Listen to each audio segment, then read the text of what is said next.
les infos politiques de la semaine. Cette semaine, nous avons eu un remaniement. Donc le départ d'Elisabeth Borne et Gabriel Attal qui est devenu notre nouveau Premier ministre. Voici notamment la liste des nouveaux ministres. Il y a notamment des controverses sur Stéphane Séjourné, qui est l'ex de Gabriel Attal, et sur Rachida Dati, qui est mise en examen pour corruption passive, trafic d'influence et recel d'abus de pouvoir.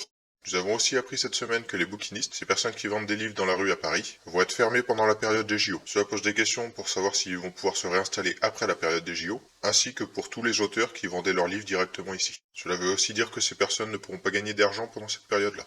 Mars Actu a sorti une affaire, comme quoi des maires, membres du comité de l'OFC, qui est une organisation gouvernementale pour aider les personnes modestes à trouver un logement, a organisé une soirée au Crazy Horse suivie d'un dîner au Ginger Restaurant, afin de promouvoir l'association. En sachant que le Crazy Horse est un club olé olé. Les maires organisateurs sont les maires de Boule-Bel-Air, de Cabière et de Simiane-Cologne, et pour la soirée, ils ont invité une quinzaine de maires, payés par l'argent de l'association bien sûr. Il y a une étude qui a été faite en décembre qui est ressortie récemment, qui est le coût des anciens premiers ministres. Actuellement, les anciens premiers ministres coûteraient presque 1 million d'euros par an.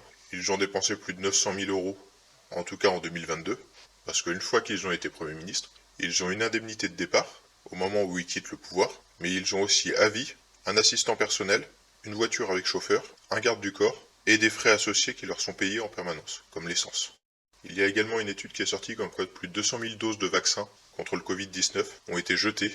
On rappelle que la Commission européenne, avec Ursula von der Leyen, avait commandé presque 10 doses par personne pour chaque Européen pendant la période du Covid, et que bien que toutes ces doses n'ont pas encore été livrées, dû au contrat, on est obligé de les acheter. Cette semaine, il y a eu 2 agressions de militants politiques, un du RN, un de LR. Bien que ces agressions elles-mêmes sont plutôt arrangées dans les cases de faits divers, ils reflètent une forte division dans la population, ce qui est un fait politique.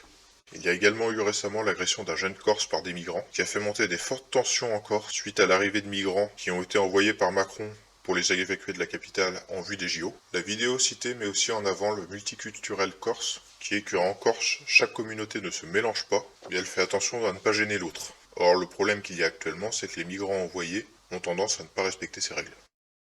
Il y a également eu des alertes sur les enfants dont on a retiré la garde des parents. Ces infos viennent d'un avocat qui défend ses enfants, donc le point de vue cité peut être légèrement faussé. Cependant, il informe que les juges ont tendance à ne jamais vouloir laisser la garde aux grands-parents, et qu'il est très dur pour ces enfants de revoir leurs parents, même temporairement, par exemple au moment des fêtes. De plus, pour qu'ils puissent retourner chez leurs parents, il faut qu'ils aient l'accord de l'éducateur qui est en charge d'eux. Cependant, cet éducateur est payé à s'occuper d'eux, donc il y a un conflit d'intérêts sur ce sujet-là. Cette semaine, je n'ai pas trouvé d'infos géopolitiques impliquant la France important, ni pour l'Europe. Par contre, nous avons appris cette semaine que des centrales à charbon vont être remises en marche, dû au froid. Pour rappel, les centrales à charbon polluent 200 fois plus que le nucléaire. Il se peut que j'ai oublié des éléments, ou fait des erreurs. Dans ce cas, je vais vous laisser des commentaires dédiés. N'hésitez pas à liker et à regarder ces commentaires pour avoir les informations qu'il vous manque. Quant aux haters qui n'ont pas d'arguments, je vous laisse un commentaire dédié, ce sera plus facile à modérer.